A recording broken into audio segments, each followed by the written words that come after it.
जगदीश शर्मा, तो कहा जाता है कि बिहार में नीतीश और घोसी में जगदीश। बिहार में नहीं चलता है, भारत भर में चलता है।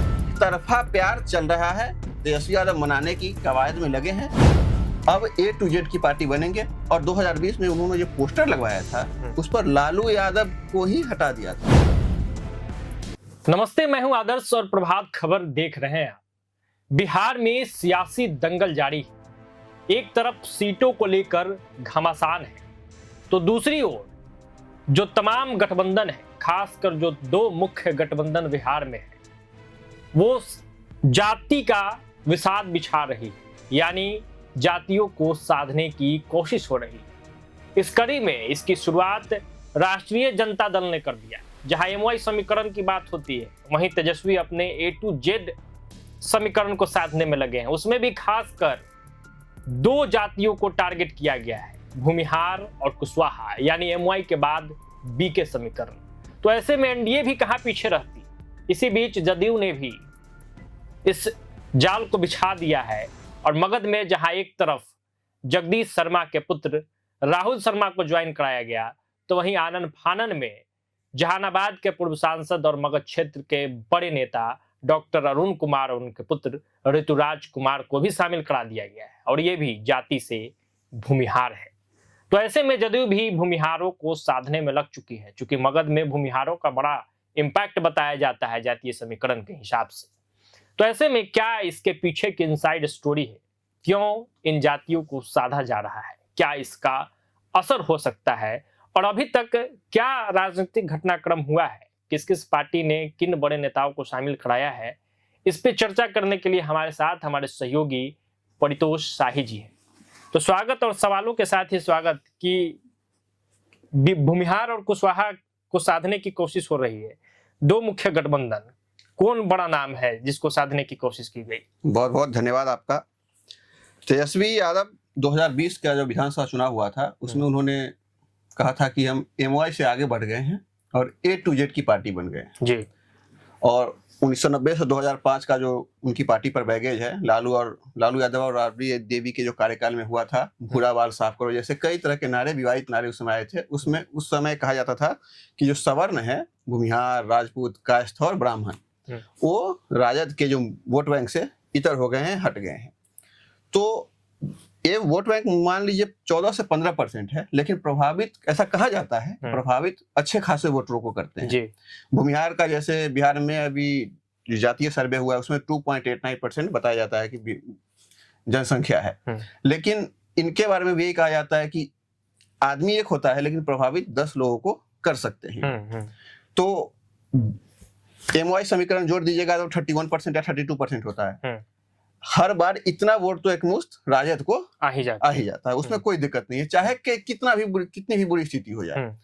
लेकिन इस वजह इतना आने से सरकार नहीं बन पाती है। जैसे पिछले बार भी तेजस्वी गिनाते हैं कि कुछ हजार वोटों से हम पीछे रहे, मात्र 12,000 वोटों से, और उनका कुछ एलिगेशन चुनाव आयोग पर भी था, इस पर हम लोग नहीं जाते हैं। हम लोग आते हैं कि उसमें पॉइंटेड मतलब बात क्या है, एकदम पॉइंट क्या है। तो तेजस्वी यादव वो 12,000 वोट के कारण ही आज तेजस्वी यादव मतलब बार से बाहर हैं। कभी डिप्टी CM बन जाते हैं, कभी डिप्टी CM भी नहीं रहते हैं, कभी नेता विपक्ष हैं विधानसभा में। तो तेजस्वी यादव का कहना था कि हम अब A to Z की पार्टी बनेंगे और 2020 में उन्होंने जो पोस्टर लगवाया था उस पर लालू यादव को ही हटा दिया था जी। हाँ, इसकी खूब चर्चा हुई थी और एक दिन में 33 रैली कर रहे थे। फर्स्ट फेज का चुनाव उन्होंने निकाल भी लिया था, 70 में से लगभग 50 सीट ले आए थे।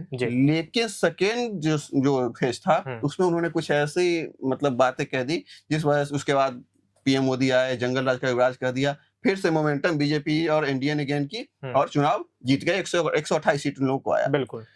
तो उस समय की जो गलतियों को इस समय सुधारने में लगे हुए हैं। इसका पहला प्रमाण आपको देखने को मिला 2024 के लोकसभा चुनाव में जी। जब भूमिहार और कुशवाहा को तेजस्वी यादव ने साधने की कोशिश की।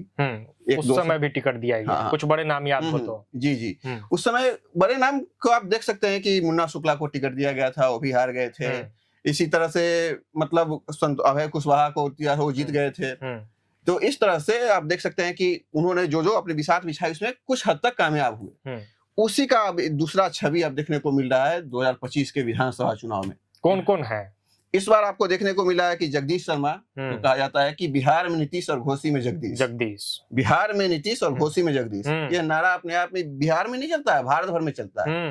अब खबर एक और आ रही है कि भूमिहार के सबसे बड़े नेता, जिनका नाम बिहार में ही नहीं, यूपी में ही नहीं, पूरे देश में चलता है, सूरजभान सिंह कल अपनी पत्नी के साथ राजद में शामिल होंगे। आज ही वो शामिल होने वाले, लेकिन किसी कारणवश वो शामिल नहीं हुआ है, और तेजस्वी यादव को शामिल कराएंगे, वो खुद आकर शामिल करवाएंगे। इससे समझिए कि कितना ज्यादा अहमियत दिया जा रहा है। बिल्कुल, एक तरह से भूमिहार वोटरों में संदेश दिया जा रहा है कि आपकी जो नाराजगी है वो, उसको में हम सर माथे रखते हैं। एक बार उन्होंने माफी भी मांगी थी कि लालू यादव के कार्यकाल में जो हुआ उसके लिए हम माफी मांगते हैं, अब हम सबको साथ लेकर चलेंगे। तो ए टू जेड को एकदम भुनाने में लगे हुए हैं। अगर सूरजभान सिंह आते हैं तो सिर्फ एक क्षेत्र के लिए ही नहीं, पूरे बिहार के वोटरों में, भूमिहार वोटरों में संदेश जाएगा कि सूरजभान सिंह, जिनको दादा के नाम से लोग कहते हैं, दादा कहते हैं उनको, हाँ, उस समाज में उनका है पैठ है, हाँ।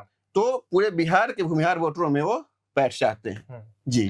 तो कुशवाहा समाज के भी कई बड़े नेता, अभय कुशवाहा, संतोष कुशवाहा जो 2 बार के सांसद रहे पूर्णिया से, उनको भी शामिल कराया गया। जदयू के पास क्या तोड़ है, एनडीए के पास क्या तोड़ है इसका? एनडीए तोड़ निकालने में लगी हुई है। आनंद फानन में आप देख रहे होंगे कि डॉक्टर अरुण कुमार के बेटे अरुण कुमार और उनके जो पुत्र हैं ऋतुराज जी, उनके बारे में उन्होंने आज पार्टी ज्वाइन की, और पूर्व राष्ट्रीय अध्यक्ष जो थे ललन सिंह, उन्होंने ज्वाइन करवाया है। जो इन दोनों के बीच में एक समय अदावत की भी खबरें आती थी। बिल्कुल, हाँ।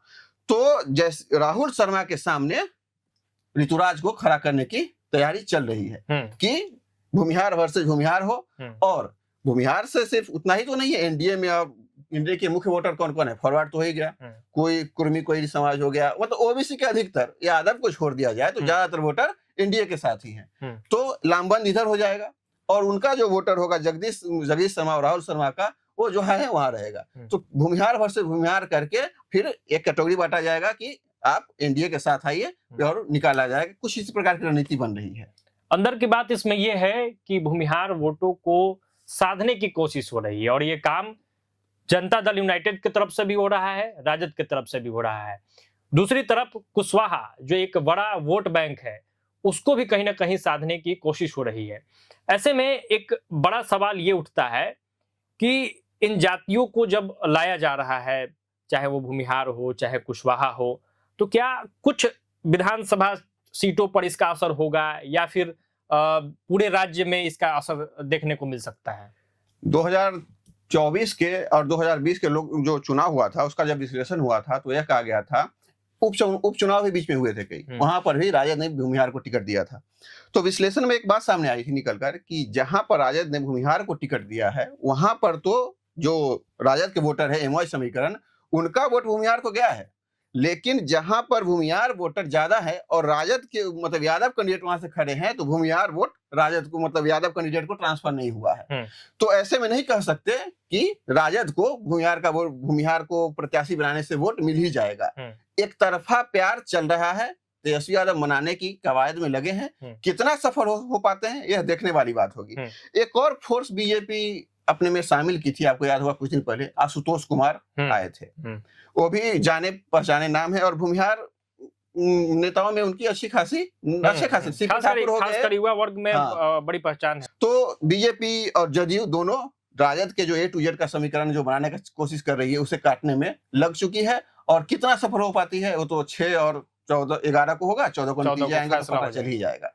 तो चलिए, ये हमने चर्चा की कि लगातार जो दोनों गठबंधन है, चाहे महागठबंधन हो चाहे एनडीए गठबंधन हो, वो अलग अलग जातियों को साधने में लगी हुई।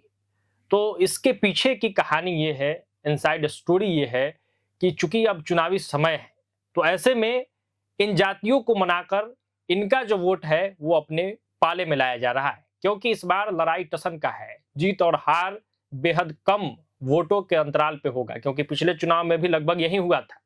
तो ऐसे में कोई भी चाल जो है वो छूटे ना, कोई भी बाजी कोई और ना मार जाए, इस फिराक में आनन फानन में कई फैसले लिए जा रहे हैं। और इसका सबसे बड़ा उदाहरण है कि जो ललन सिंह और अरुण कुमार में सियासी अदावत थी, जैसा कि प्रतोष शाही जी ने भी बताया, वो अदावत भूल के खुद ललन सिंह ने अरुण कुमार को शामिल करवाया है पार्टी में। दूसरी तरफ एक और गलबगहिया की तस्वीर आई कि कैसे चंदेश्वर चंद्रवंशी और अरुण कुमार जो पिछला चुनाव लड़े थे वो गले मिलते हुए दिख रहे थे। एक और बात कहा जाता है कि बूढ़ा बाल साफ करो का जहां नारा लगता रहा, राजद की तरफ से ऐसी बातें कही जाती है, उसमें भूमिहारों को शामिल कराया जा रहा है और एक बड़ा मैसेज दिया गया कि जिस अशोक महतो ने कुछ दिनों पहले इस नारे को दोहराया था कि बूढ़ा बाल साफ करो, उनको एंट्री नहीं मिली राजद कार्यालय में, राबड़ी आवास में। तो ऐसे में तमाम जो राजनीतिक अपडेट है, घटनाक्रम है, उस पर हम नजर बनाए हुए हैं, उस पर जो विश्लेषण हो सकता है, जो अंदर की बात हो सकती है, वो हम आपको बता रहे हैं। इस वीडियो में फिलहाल इतना ही, दीजिए इजाजत, बहुत बहुत धन्यवाद। प्रभातखबर.com, विश्वास वही, रफ्तार नहीं।